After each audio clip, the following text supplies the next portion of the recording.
खुद ही अपने पैर पे खड़ा होना है, इसलिए हम ताकत चाहते हैं। अब ताकत कई तरह की, एक तो एक इसके माने सबको एक होना चाहिए, अनेक धर्म, अनेक भाषाएं, अनेक प्रांत, जातियाँ। दूसरे ये कि गरीबी हटानी है। असल में तो मजबूत बनाना है ना, कि जिसमें आज़ादी को हम अपने रख सकें। उसके लिए हमें सांप्रदायिकता भी हटानी है, अंधविश्वास भी हटाना है, गरीबी हटानी है।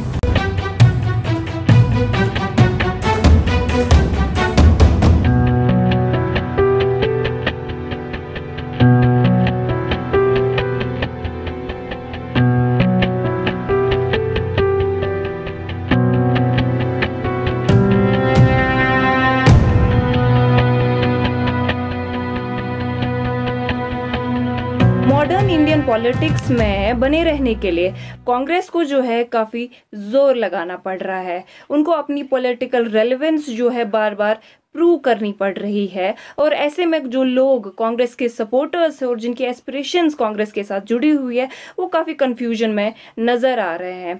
आए दिन जो है आपको ये देखने को मिल रहा है कि बड़े बड़े लीडर्स जो कांग्रेस में थे, काफ़ी सालों से कांग्रेस के लिए लड़ रहे थे, काम कर रहे थे, वो जो है अभी उनका जो है एक शिफ्ट सा लग रहा है, और वो जो है कंटिन्यूस बेसिस पे एक शिफ्टिंग चल रही है उनकी, कांग्रेस से वो बीजेपी में जा रहे हैं। और कांग्रेस जो है उनका ये मानना है कि कांग्रेस एक सेक्युलर पार्टी और सेक्युलरिज्म कांग्रेस के लिए एक प्रायोरिटी है। और बहुत सालों से कांग्रेस जो है इस चीज़ पे पॉलिटिक्स कर रही है कि वो जो है महात्मा गांधी की जो आइडियोलॉजी है, उनका जो नरेटिव है, उस चीज़ को वो फॉरवर्ड करने की कोशिश कर रहे हैं। हालांकि अगर हम ग्राउंड सिचुएशन देखें तो कांग्रेस का जो है कुछ और ही हाल है। ऐसे में अगर हम बीजेपी और कांग्रेस में थोड़ा कंपैरिजन करने की कोशिश करें तो बीजेपी का जो कैडरे है वो काफ़ी स्ट्रांग नज़र आ रहा है। हालांकि ये भी अपने आप में एक बात है कि बीजेपी और आरएसएस जो है मिलकर काम कर रहे हैं, लेकिन इस पॉइंट पे जहाँ पे पॉलिटिक्स की बात आती है तो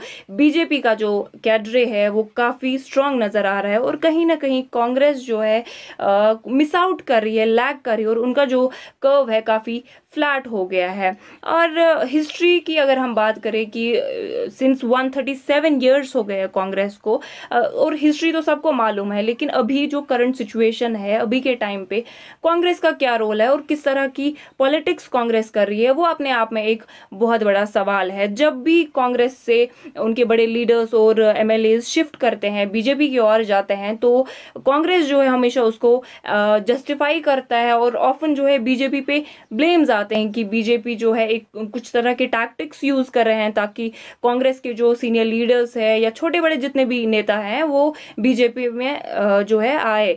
कई बार मीडिया ने जो है क्वेश्चंस किए हैं कांग्रेस से कि क्या आपकी पार्टी में लैक ऑफ कोऑर्डिनेशन है जिसकी वजह से आपकी पार्टी से जो है काफ़ी लीडर्स निकल के बीजेपी ज्वाइन कर रहे हैं। हालांकि कांग्रेस ने काफ़ी बार इन एलिगेशंस को जस्टिफाई करने की कोशिश की है, और उन्होंने ब्लेम गेम्स यूज़ करके ये कहा है कि बीजेपी जो है वो ये टैक्टिक्स यूज़ कर रहे हैं जिससे हमारी पार्टी में से जो लोग हैं वो निकल कर उनकी पार्टी को ज्वाइन कर रहे हैं। इनफैक्ट उन्होंने कहा है कि बीजेपी जो है ये उनका एक पोचिंग आर्ट है और उनका एक तरीका है कि वो गवर्नमेंट को स्टील कर सके। देखिए, अगर बीजेपी ये चीज़ कर भी रहा है तो मुझे लगता है ये कोई जो है सरप्राइज वाली बात नहीं, कोई शॉकिंग बात नहीं है, क्योंकि बीजेपी जो है इविल डीड्स के लिए माना ही जाता है। मगर अभी के टाइम पे जो लोग कांग्रेस को सपोर्ट कर रहे हैं उनके लिए कांग्रेस का एटीट्यूड बहुत ज़्यादा मैटर करता है।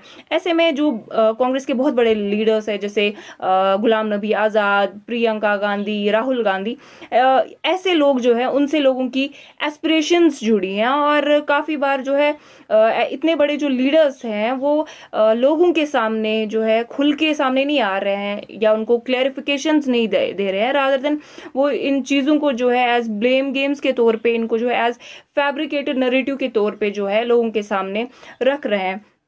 एमपी क्राइसिस की अगर हम बात करें जो इनफैक्ट अभी भी चल रहा है, तो एमपी क्राइसिस को लेके आनंद शर्मा ने ये कहा था कि we represent the composition of Indian society, और उन्होंने इनफैक्ट मीडिया को ये भी एडवाइस किया था कि इंडियन मीडिया जो है उनको स्पेसिफिक स्पेकुलेशन से दूर रहना चाहिए। तो ये अपने आप में जो एक बहुत बड़ा सवाल है कि रादर देन अपनी गलतियों को और अपनी खामियों को वो सुधारें, अभी के टाइम पे कांग्रेस के लिए जो है काफ़ी चैलेंजिंग टाइम्स है, लेकिन कांग्रेस का अप्रोच जो है वैसा दिखने को नहीं मिल रहा है जैसा इस सिचुएशन में होना चाहिए। कांग्रेस काफ़ी कूल नज़र आ रही है कि उनकी पार्टी से चाहे कोई भी एमएलए, कोई भी लीडर जो है बीजेपी ज्वाइन करे, कांग्रेस काफ़ी सख्त नज़र नहीं आ रही है इस मसले पे गौर करते हुए।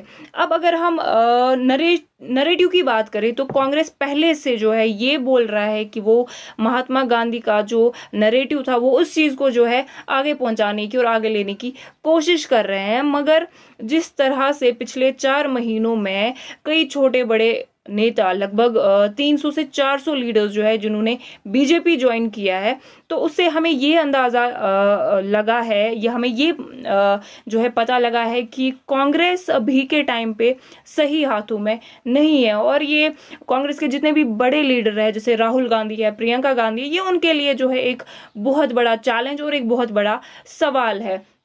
अब हिंदुस्तान में करंट सिचुएशन की हम बात करते हैं। हिंदुस्तान में कोविड जो है बहुत तेज़ी से फैल गया है और लोग जो है काफ़ी मुतासिर हुए हैं। और अगर हम अभी टोटल केसेस की जो है ऑल ओवर इंडिया बात करें तो टोटल केसेस अभी के टाइम पे इंडिया में जो है 9,37,000 है। और अगर हम एक्टिव केसेस की बात करें तो हिंदुस्तान में एक्टिव केसेस 3,09,000 है। और डेथ्स की अगर बात करें तो ऑल ओवर इंडिया जो अभी तक की रिपोर्ट है उसके अकॉर्डिंग हिंदुस्तान में 24,309 लोग जो है उनकी कोविड की वजह से डेथ हुई है। तो अभी के टाइम पे जो करंट गवर्नमेंट है, बीजेपी की मैं बात कर रही हूँ, उनका अप्रोच कैसा होना चाहिए? अभी के टाइम पे गवर्नमेंट जो है ये ऐसे काम करनी चाहिए कि हॉस्पिटल्स को उनको देखना चाहिए, हेल्थ फैसिलिटीज़ को उनको देखना चाहिए, डॉक्टर्स पे ध्यान देना चाहिए।